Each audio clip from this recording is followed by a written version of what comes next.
Hey, good afternoon, everyone, and welcome to the RealNex Webinar Series. Today, we have a special treat for you all. We have a best-selling author team of Rod Santomassimo and Bob Knakal in their new book, Selling Buildings. So this is a real honor and a treat to have these two.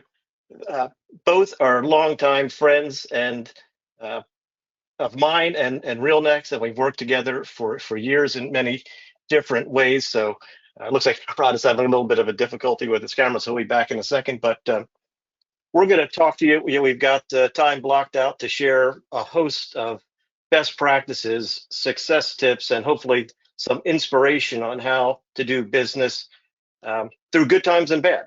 And we're going to talk about a journey and a couple of very fascinating careers and stories of success with Bob and Rod. While Rod's joining, I'll just give a little bit of his background. Duke MBA, CCIM, former senior executive at Sperry Van Ness, SVN, and now the industry's leading coach, having coached about 4,200 industry professionals to achieve peak levels of success. Four-time best-selling author, and here to share the latest in their new book. And Bob, another legend in the industry, an old friend, and is a good friend of RealNex, and used RealNex for years, and using a lot of different technology now, state-of-the-art AI, and how he's implementing his business. But built an incredible company at Massey Knakal, sold that for $100 million. Moved to Cushman & Wakefield, went to the big corporate side, and more recently came back out and is reincarnated as BKREA and starting a new business in Manhattan, and taking a lot of the same best practices and ones that he's honed over the years, and putting that into play again with new tools and in a new era of commercial real estate. A Wharton graduate, now an SIOR. Just a great career. Of the number keeps changing, Bob, but 2,342 was the last number of buildings sold. $22 billion worth of assets sold over 4 decades. Just an amazing career and prolific career selling buildings, and that's the name of the story, the name of the book. So maybe a little bit about the journey. 4 market cycles you've been through, and vast traumatic cycles, and through those ups and downs, always landed on your feet and accelerated to go above and beyond where you were from prior cycles. You and Rod have worked together for now 10 years and taken what was a great career and made what was a top performer even better. And I think it's interesting. You think about all industries, all athletes have a coach, and yet people that are in business don't always think about needing a coach and working with a coach to reach peak performance. And when you and Rod got together, and you've taken what you had done, honed it, perfected it, and just even when you perfected it again in a new and better way over time. So maybe if you could tell us a little bit about what was the inspiration for sharing that. I mean, you've got the secret sauce. You could keep it all to yourself, but you now, through social media, and you're talking on the whether CNBC or what other places where you've shared your success or shared your story or shared market insights. You're all about giving back to the client, sharing nuggets of value and wisdom to help them become more successful. Now you're doing that through your book, Selling Buildings. So maybe talk about where did the title come from, which I think is maybe evident now, but where did the idea to actually put it into a book come from? Yeah, well, Jeff, first of all, thanks so much for having Rod and I on. It's a pleasure to be with you. You've always been a good friend, and RealNex has always been a great tool to help us succeed. So really a pleasure to be here, and always great to see my good friend Rod. And the impetus for writing the book, I think, came from a number of things kind of coming together all at the same time. Rod and I started working on the book about 2.5 years ago. And to correct your intro, I've actually been working. Rod's been my coach since 2011, so Yes. it's been Time's flying. 14 years now. And I'd say that's. I just wrote an article that was published in the Commercial Observer today, and I mentioned that one of the really great things about writing the book was that. I always say that I'm not really in the real estate business. I'm in the information and relationship business.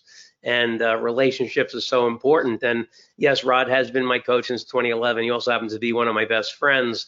And writing this book afforded us the opportunity to talk multiple times a week over the past 2.5 years, as opposed to just a once a week that we've spoken since 2011. So that was really a great blessing that came out of this process. But the reason for writing the book, I think, is from my perspective, and there are many reasons, but probably the driving force was that I feel very fortunate in my career. So many people helped me along the way, and I think that there are a number of things that, from my perspective, I wanted to share with people because I made so many mistakes over the years, and made a lot of those mistakes because we did things by trial and error and didn't have a book to read that could help, or didn't reach out to people who could give us advice to help.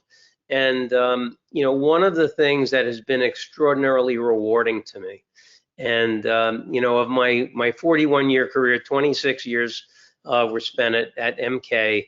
And Paul Massey and I have a lot to be proud of from those days. We from CoStar started tracking the market in 2001. From 01 to 2014, the number 2 company in New York City. And don't forget, we were a little local popcorn stand competing against big regional, national, and global firms.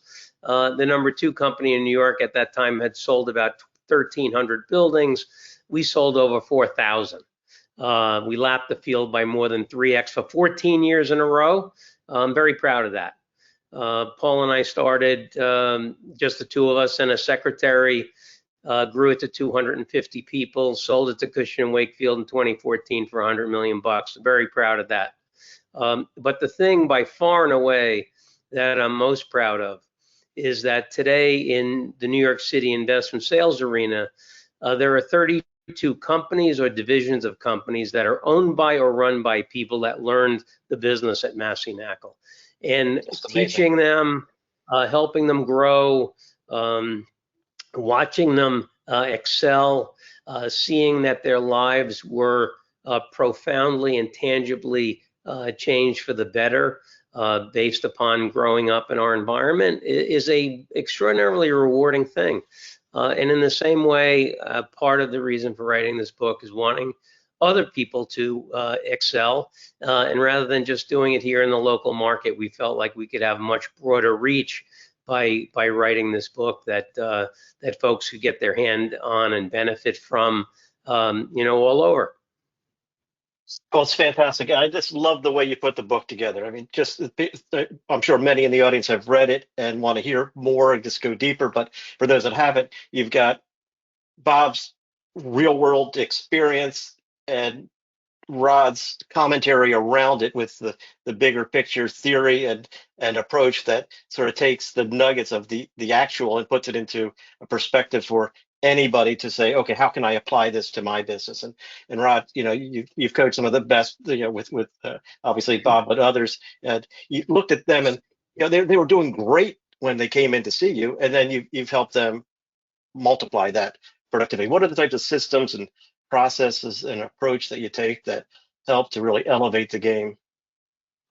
Yeah, well, Jeff, as Bob shared, thank you so much for having us. It's a thrill. I've known you for a long, long time, and I'm going to correct your introduction as well. Bob, how many buildings as of today? 2,351. All right, so I was off by 9. Okay, and by the time the call's over, probably there's 2 or 3 more that are. But for the audience, I think before I answer the question, for the audience, Bob, how many years have you been doing this? 41. It'll be my 41st anniversary will be on July 16th in 34 days.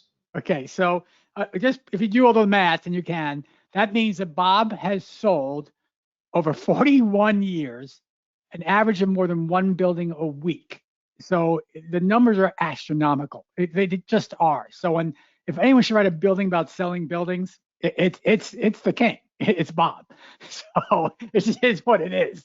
So, but working with Bob and hey, look, our company now, we have the honor of working with folks just starting out and some of the top producers across the globe. We do, but everyone has ignorance, and that's the thing I learned quickly with Bob, and not in a negative way. I thought when I first met Bob, what the hell am I gonna do for Bob?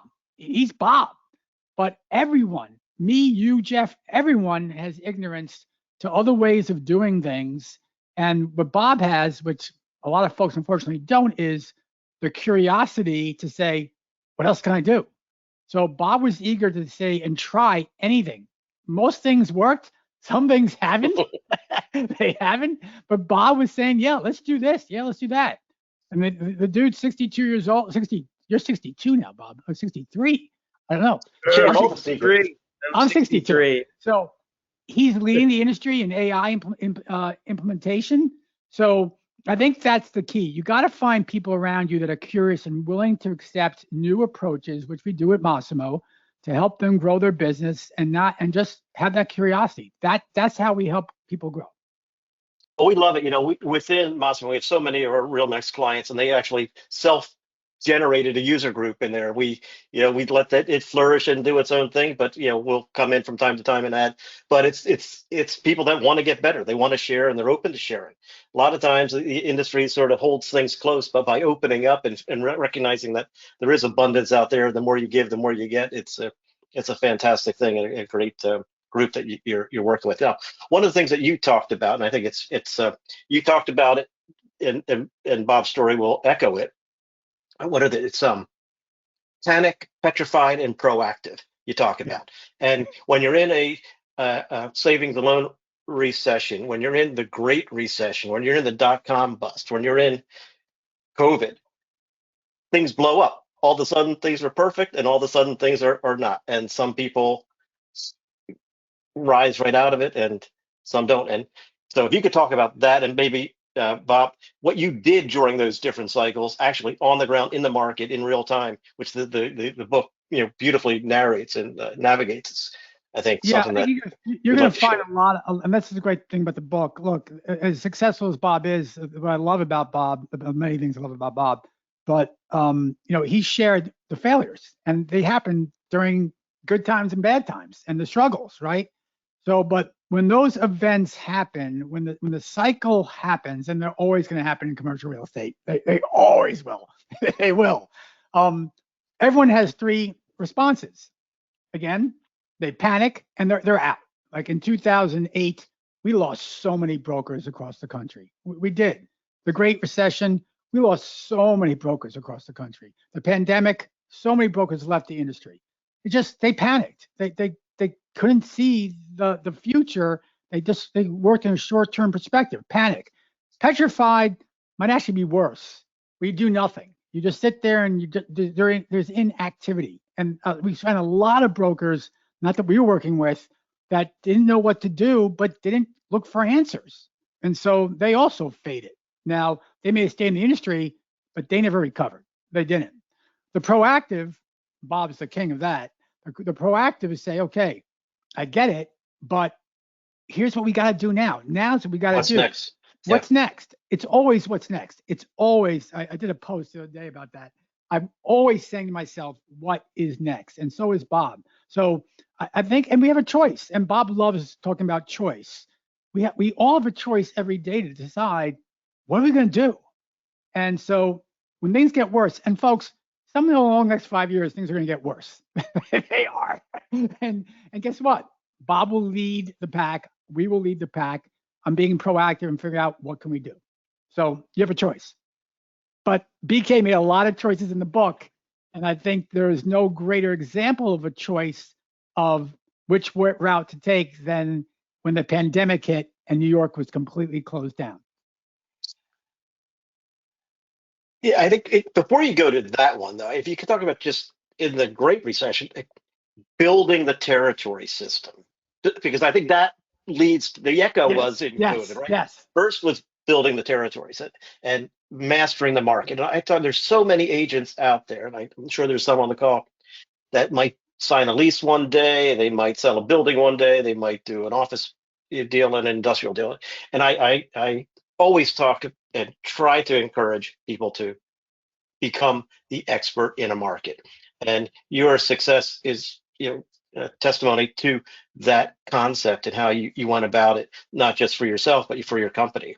And the territorial system of the market expertise relationship building within that is, I think, key. Yeah, well, Jeff, I think there's so much wrapped up in that. We could talk for hours and hours about it, but I think the main takeaway that that should come out of expertise and specialization is twofold. One is that that specialization is the easiest way to differentiate yourself from the hundreds or thousands of people who are trying to do what you do in your market. And to have real expertise and specialization allows for that differentiation, and that differentiation creates a competitive advantage. There's no doubt about that. The second takeaway is that as a broker, you have two main assets. You have your knowledge and your time. And we're always trying to get more market knowledge. And people for decades have said, well, you just can't make any more time. I think that's false. I think you can make time. You make time by creating time and by using your time more effective and efficiently. And as an illustration of that, the generalist last week sold a retail property, an office building, and an apartment building. And this week is pitching an apartment building. That apartment building owner wants to hear everything about the apartment building that was sold last week. Couldn't care less about the retail property and the office property that was sold. So 2/3 of your time closing deals last week was not accretive towards getting this week's assignment. But the specialist who sold 3 apartment buildings last week and is pitching an apartment building this week used all of their time last week towards getting this week's assignment. That broker just created time, just made more time for themselves. And that is the way that, number one, you have a much better handle on what it is you're doing. And doesn't it always feel great when you're going in and talking to somebody and you know the topic better than they do, and you know everything about it, and you can answer every question they have about it.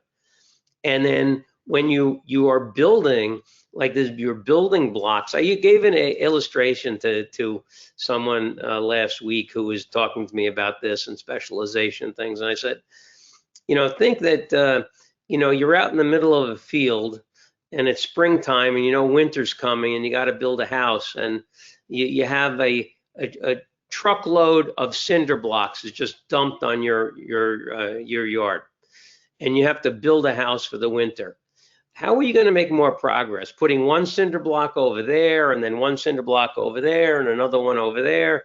And after several months, you got three stacks of cinder blocks over there, 4 over there, 2 over there.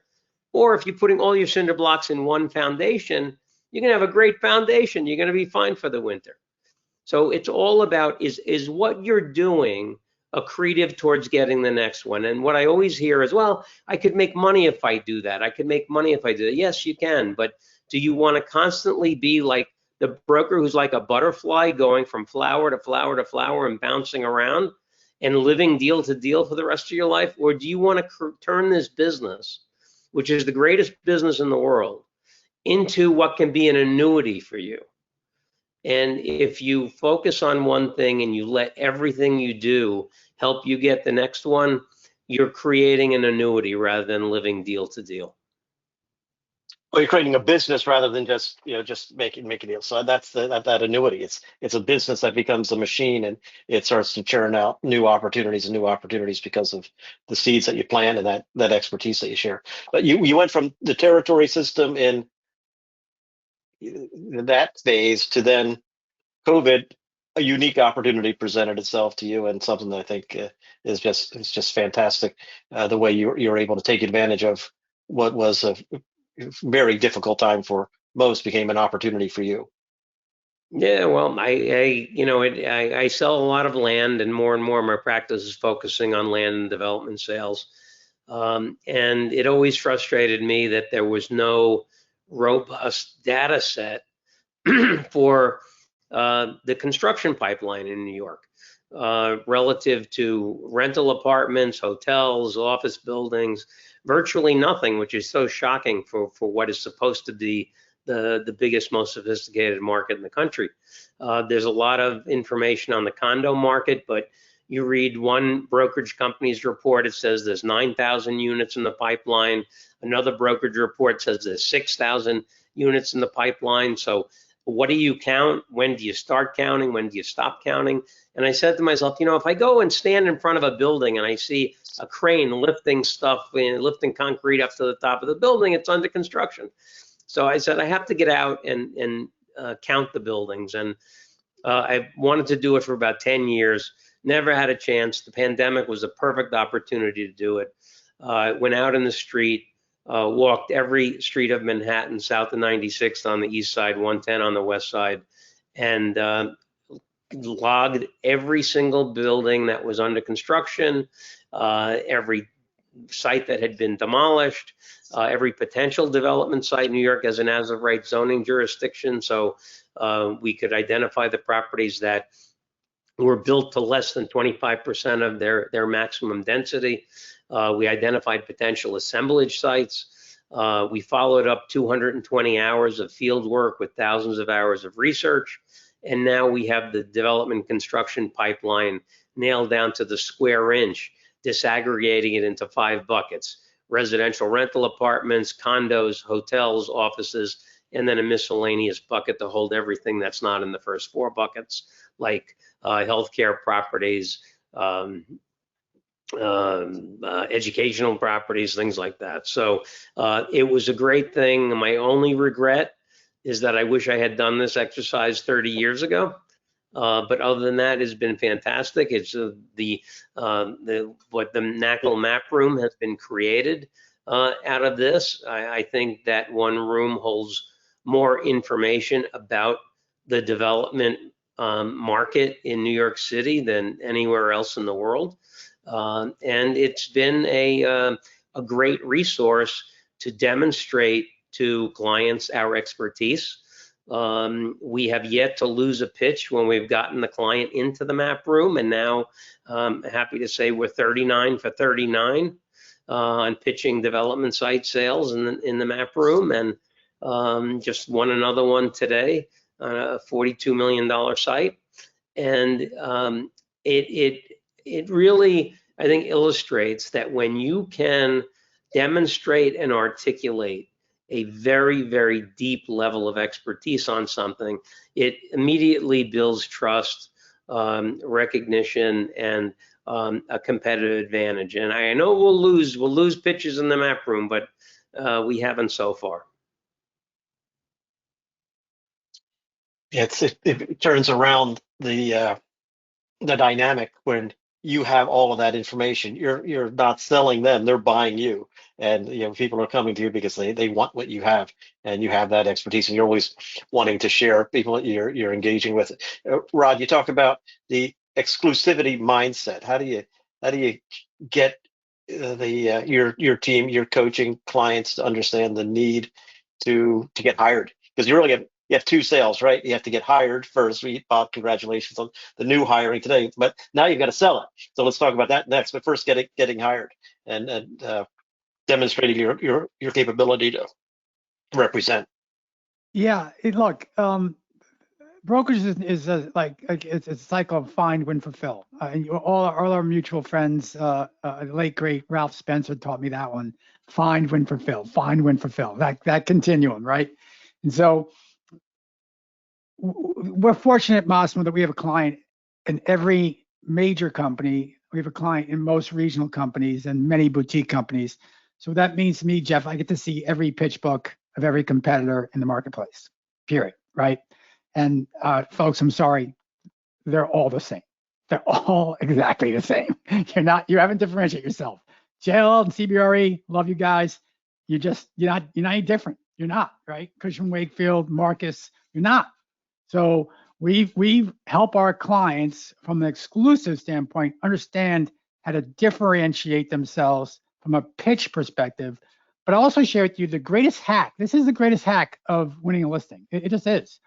If you focus on the real life versus the real estate and just work on the situation of that prospect, you will win more listings. It's guaranteed. It works.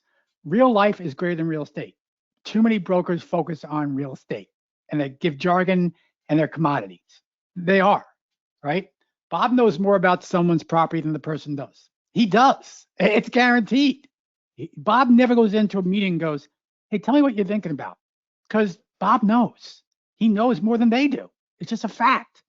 So if you want to win more exclusives, you got to know more than your prospect, and you have to understand that your pitch has to focus on their situation and not your approach. It just works. I think, Bob, you talked about this in the book, and it resonates with that. It's like if somebody calls you, and they do every day, how's the market? And a lot of times the answer is, oh, it's great, I'm so busy. You get a lot of this generality. Your answer is, well, we sold 32 buildings. We list, the 13 just closed. What's the difference when you have the detail? It just is a way to add value. I think it also demonstrates knowledge. Adjectives, Rod always says, the 99% of brokers will answer the most frequently asked question you're going to get as a broker is, how's the market? Most brokers answer with adjectives.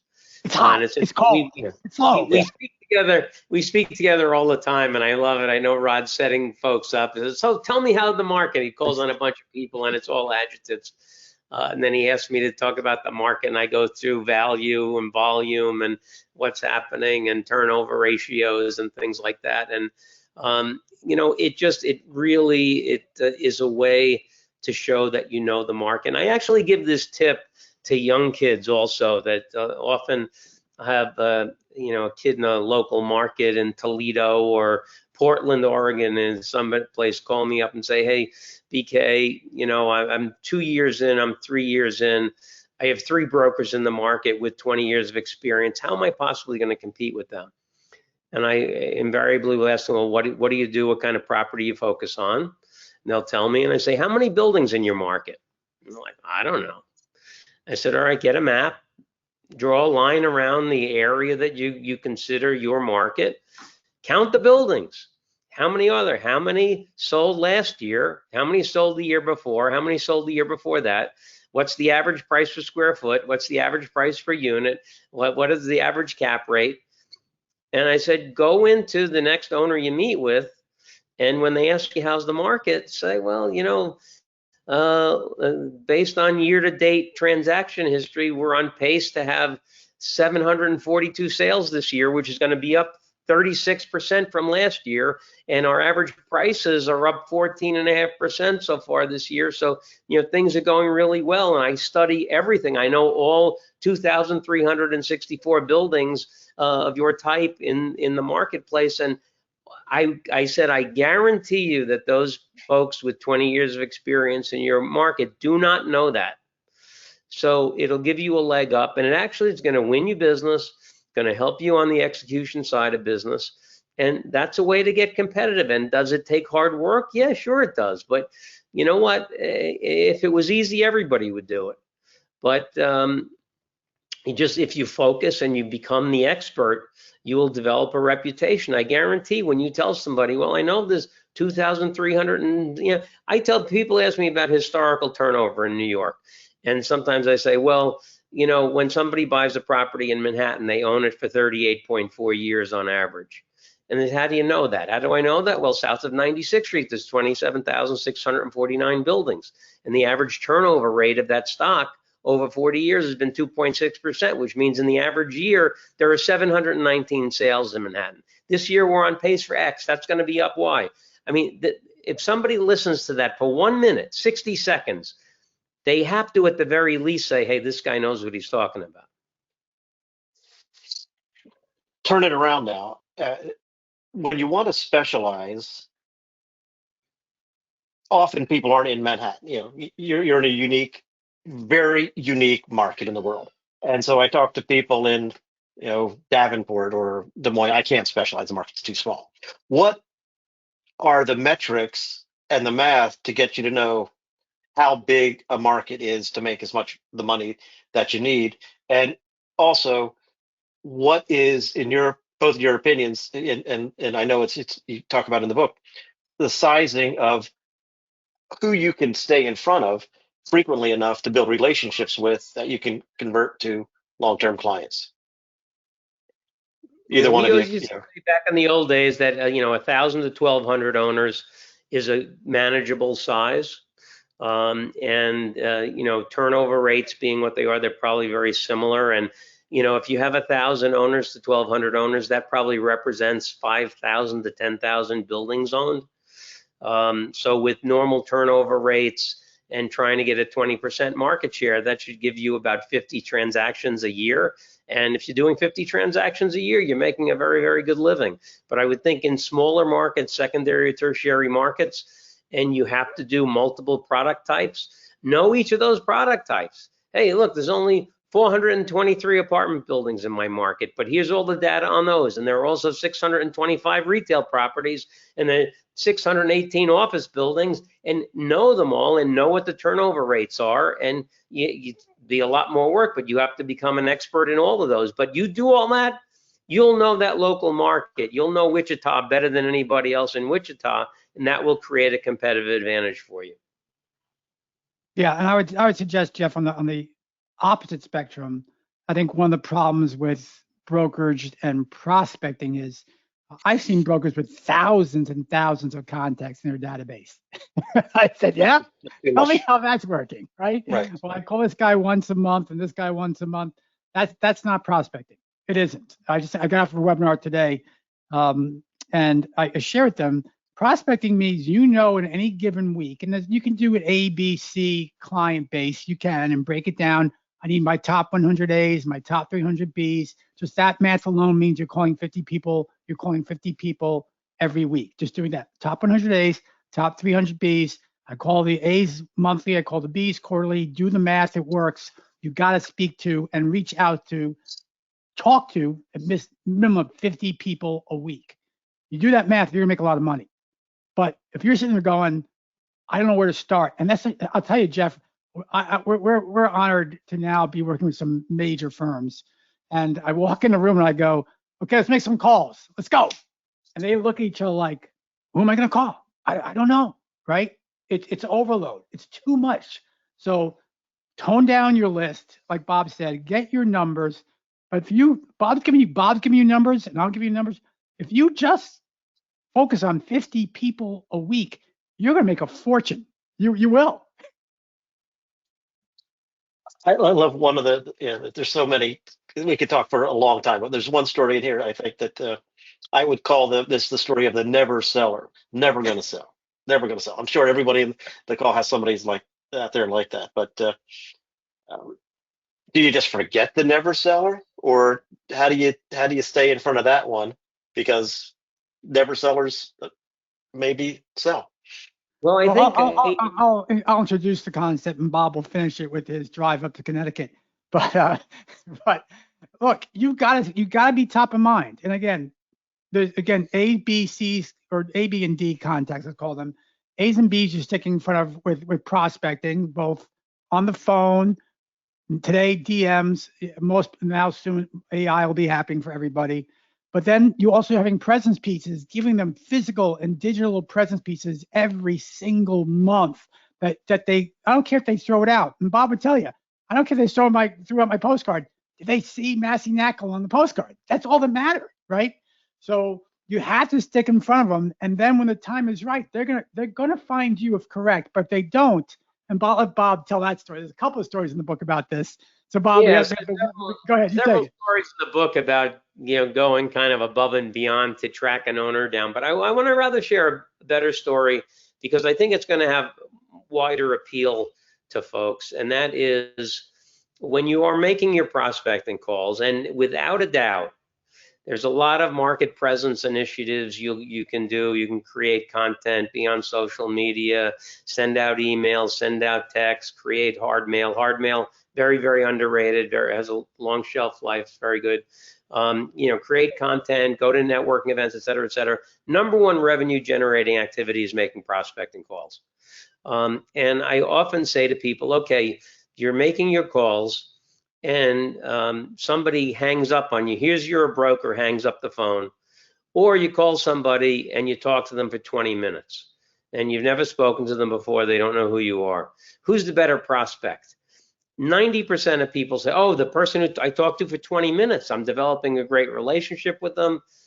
And I say, well, you're calling somebody for the first time. They have no idea who you are, and they're talking to you for 20 minutes.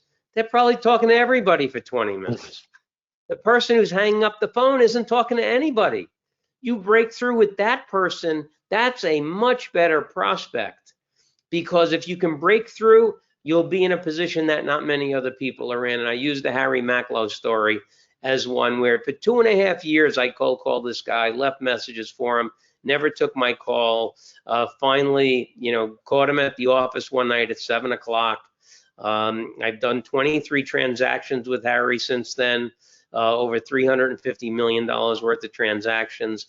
And I called the guy probably 30 times over 2.5 years. Sometimes you just have to keep going. You have to keep pounding the rock, as the Stonecutters creed goes. And so, when you have a prospecting plan and you're prospecting to the same group of people over and over and over again, eventually you will get results. You also have, I think, the longevity of those marketing materials. You have that somebody else might end up there. That never seller all of a sudden loses control to an estate or to another decision maker. The opportunity for you to be top of mind when someone's actually then never becomes now that you're there in front of them. So those print materials do stand out and make a difference. So that was a great. Jeff, I have a client coming to New York in a couple of weeks. I'm putting together my marketing material piece, which is a book of development sites that I've sold. It's an oversized hardcover book with before and after pictures, a little write-up on the deal, the sale price, a testimonial from the client. Sold a building in the early 90s for a client. And I can't find in the city archives anywhere a picture of his building that was knocked down to make way for this skyscraper. And I sent him an email. I've stayed in touch with him because, as Rod teaches me, I have to stay in touch with my inactive clients, people I've sold buildings for in the past.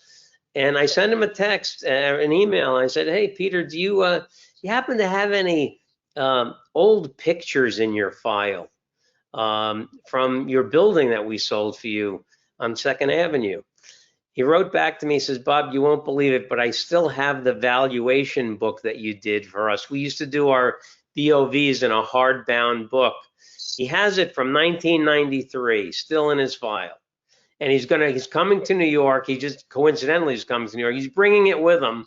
And I'm going to get my original photo from 1993 to go into my development site sold book. Right. That stuff has shelf life.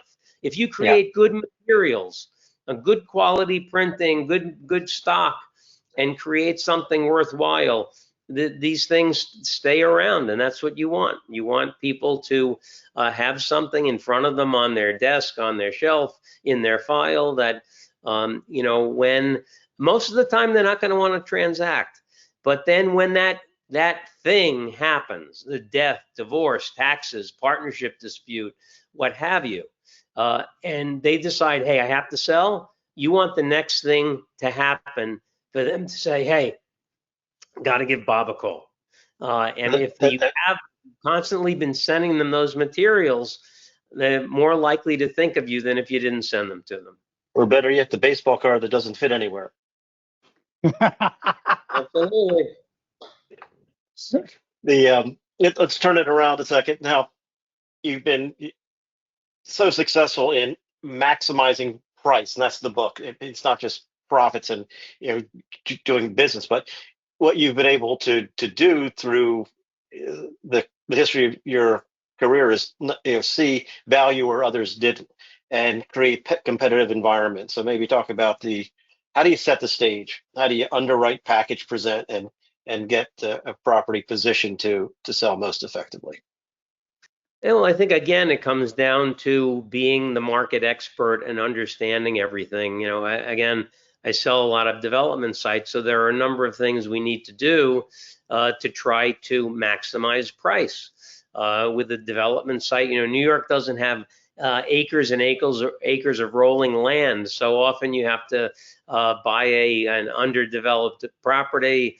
Some adjacent properties, maybe knock the old buildings down and create a piece of land on which to build a new building.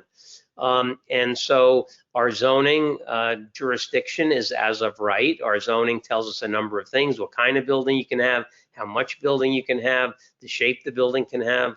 And we have all kinds of new programs to get bonus density, to buy air rights from neighboring properties or from landmark buildings.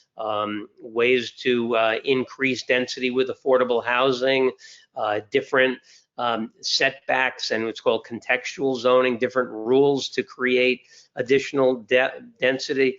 So because of the way the market has changed, I created and formed the BKREA policy and zoning SWAT team.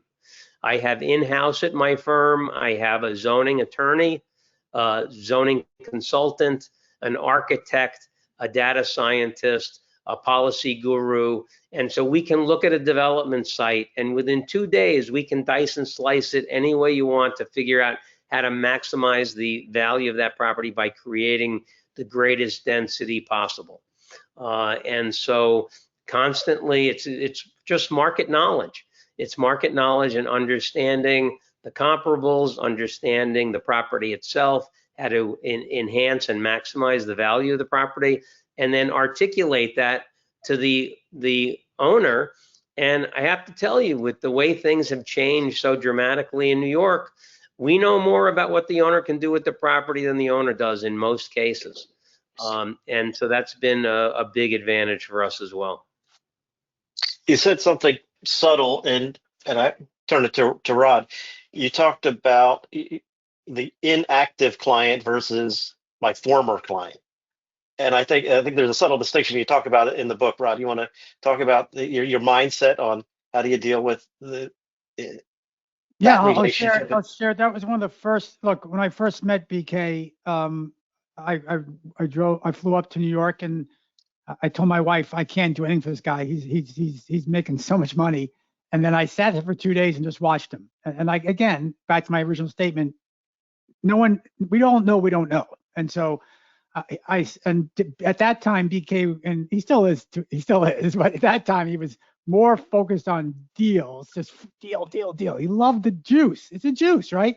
So I asked him, how about those 1,000+ buildings you sold previously? He said, those past clients? I'm like, no, past clients means you're dead to me. That's what it means. You're past client, you're dead to me. Versus DASSED, not PAST. Yes, right. So as Mr. Wonderful would say, you're dead to me. But whereas in active client, you put that mindset, just turn the mindset means you're still my client. Don't let any broker put their hands on you. I'm going to stay in front of you and give you value until you're ready to do something else, or refer me business or something. But you treat your inactive clients like gold. Jeff, we track everything at Massimo. And over 17 years, this stat has not changed. The number one source of income for brokerage is the new prospect call, by far. The number two source of income for a broker is the inactive client call, the relationship. And by the way, number three is so far down the road as far as income production, has to do with company referrals. It just is. So, and then way down the line is social media. So if you just focus on new prospects and inactive clients, that's the goal. That's the juice. Yeah, Jeff, listen to this stat, and this is I always mention this when I talk about, why working with a coach is such a great thing. Um, I had not been focused on my inactive clients, and Rod said, "Hey, BK, you're crazy. You got to do this. Make up the list. To put this in the rotation. Got to do it." When I make normal prospecting calls, I get one lead out of every 19 connections I make. When I call my inactive client list, I get one lead out of every 11 calls I make. Well, Wow. where should I be calling? We're almost twice as productive. Well, what? I was out of my mind not to have been doing that in the past. Can't forget about them. Keep cultivating them in so many ways. Look, we are got a few minutes left and open for questions. So I'll let some questions come in from the audience. I think people are absorbing it also, but I'll give them a minute to come in. And maybe while we do that, what would you think are the key takeaways? It's something that we haven't covered yet. I haven't hit on one or two of the nuggets that are hidden in the book that you'd like to make sure everyone takes away from the call, as well as they come and get the book, which now I think is back on the shelves. You sold out so quickly. It's We amazing. did. Congratulations, guys. It's just I, fantastic. this is my fifth For my, book. go ahead, Rod. Yeah, this is my fifth book, and I look my third book was the #1 sales book in the country, and that was pretty freaking cool. It's called Knowing Isn't Doing, but it did not sell as fast as this book sold. It just didn't. I mean, it sold a lot, but not as quickly as this thing sold. This thing sold out on day one. Great news is, you can buy it right now and get it tomorrow. Amazon has it. It's available right now. As Bob had in his social media, my 3 words for you are buy my book. Selling Buildings. It's available right now. And look, if I say there's any lessons, I'll let Bob BK go and finalize this. There's so many lessons. It's hard to say what we. This is not just a book. This is very important. This book is not just for brokers. We purposely said no. This is investors to maximize the price of your building. Do these things, right? Owners, this is for you. Buy the book. Brokers, this tells you how to maximize your profits while brokering. Buy the book. So I can't get this. There's so much in this book. Bob shared everything in this book, and then I put my spin on it. So BK, anything you think we missed? Yeah, no, I think from my perspective, I think the thing that folks will get out of it, and some of the conversations I've had with people who have read the book already, and I think it's really interesting because I don't do it this way, but a lot of folks have read the book in 2 sittings. And interestingly, I've always been very, very transparent about things. And tell the good and the bad and the things that went really well and things that went horribly wrong. And I think the thing that people are taking comfort in is saying, I can't believe you went through the same things that I'm going through now, and you've given me inspiration to keep going because, if you were facing these things and got through it, I can face these things and get through it. And it's I always say our business is a very simple business, but it's really, really hard. And to know that other people face the same things that you may be going through, I think there's some comfort in that. And so that's one of the things that came out of the book that I wasn't really expecting to have that kind of impact, but I've gotten several people who have shared that with me, and I think it's nice to know that it's giving them some encouragement and some hope in a circumstance that they may be feeling a little down about. Yeah, one of the things that we didn't talk much about, I think we maybe talked a lot about it, but not specifically about the chapter and how you position it, was the reputational capital concept and building your brand, and how the client's hiring you as an agent versus not necessarily hiring the brand that stands behind you, and who you are. And I think one of you has said this many times, and it's become a slogan in the industry. It's not who you know, but who knows you. So talk about a little bit about that before we wrap up. BK?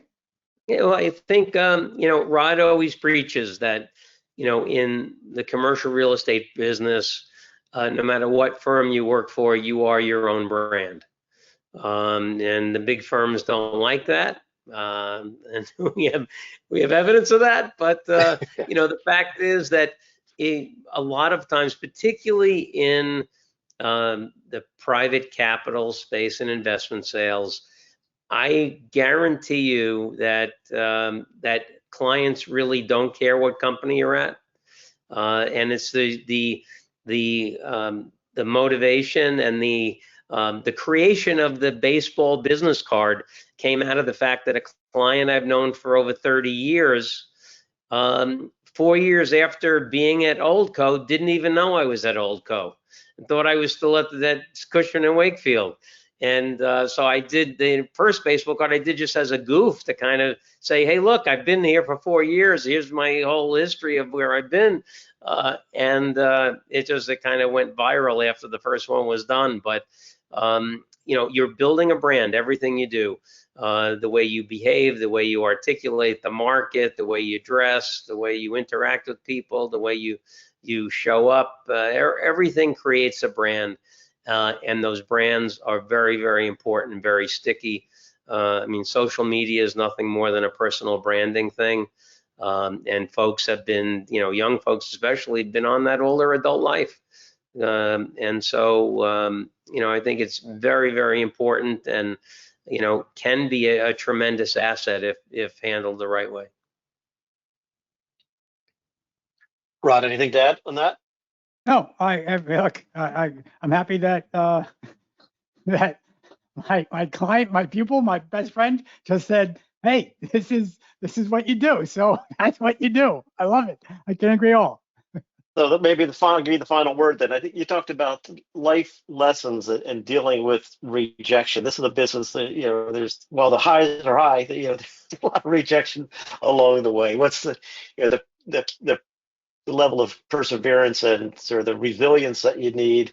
What are some of the tips that you'd give the audience to keep pumped every day to Jeff, run? that gets back to the Stonecutter's creed. I said before, got to pound the rock. And I think two things. One, you have to understand the probability of success. I know the average turnover rate in New York City over 40 years has been 2.6%. And if you make the assumption that half the stuff that goes on the market actually trades, that means 5% of the stock will be on the market at any one time. So if you call 19 owners and they all hang up on you, you got to feel great, because the probability that 20 is going to say yes is extraordinarily high. And then you just have to keep pounding the rock, and I use that illustration of the stonecutter, that if you're doing the right things, the fundamentally correct things, and that's important, you can't be doing the wrong things. That's why you should work with a coach, so that you're doing the right things. But if you're doing the right things and you do them over and over again, eventually it'll work. And think of the stonecutter. Comes into the shop in the morning, sits in front of a big piece of rock and slams it with the mallet 50 times, 70 times, 99 times, nothing has happened. 100th one, boom, that rock splits in half. The casual observer looks at that and says, oh, that 100th one must have been different. It must have been a different mallet or a different angle, or they hit it harder that time. And the stonecutter knows, nope, that 100th one was the same exact way every other one that came before it did, but the 99 that came before allowed that 100th one to work. And the same way in our business or any sales, if you're doing fundamentally the correct things and you do those things over and over and over again, day after day, week after week, month after month, year after year, eventually it's going to work. You just have to have the discipline, be able to use discipline in a way that will keep you sitting there pounding that rock until the rock splits in half. And Jeff, if I'll add to that, BK, when we sell 2,352, that will happen sometimes in the next 30, 60 days, correct? Yes. Okay. Think of the catalyst of when you got that listing. How was it last week? Was it last month? Right? A while ago, the cycle is my point. Commercial real estate is in car sales, it is in software sales, it is commercial real estate brokerage. and what you do today may not pay off for years. That's just the way it works. So you have to have yes, Bob says the discipline, but also the perception and understanding of what it is, and celebrate every win. When you get a good call, you make a great pitch. Celebrate every win every day, because the payday is long away, but it will come. It will come. Yeah, look, I got hired last week to sell a $120 million development site. That was an inactive client, and the last deal I did with them was in 1997, 28 years That's ago. the long game. Persistence pays off. Well done, guys. That's a great way to wrap. Thank you so much for joining the RealNex Webinar Series. Thanks to the audience for being here, and thanks for sharing your wisdom. I'll put it up there. Buy this book. Buy this book. And if well you're not said. ready, you better be using RealNex. Buy this book and use RealNex. That was right. Those are the two words of wisdom, two takeaways. Buy the book, use RealNex well, and you're going to make money. So the book is just full of wisdom. RealNex, follows these theories that Rod's talked about and Bob's put into practice. We give you the tool set to make it all work very efficiently, to map your market, to become the market expert, to really understand your relationships, and to know what you did for someone 20 years ago and what you did for them 5 years ago, and to know what you can do for them tomorrow, and what are all the things that are happening around that are going to add more value when you have those conversations and you need to share nuggets and your wisdom. So we are up on the clock. Thank you, guys. I really appreciate your time and appreciate Jeff and joining us. And thanks again, for having everyone. us, Jeff. Absolutely. Bye.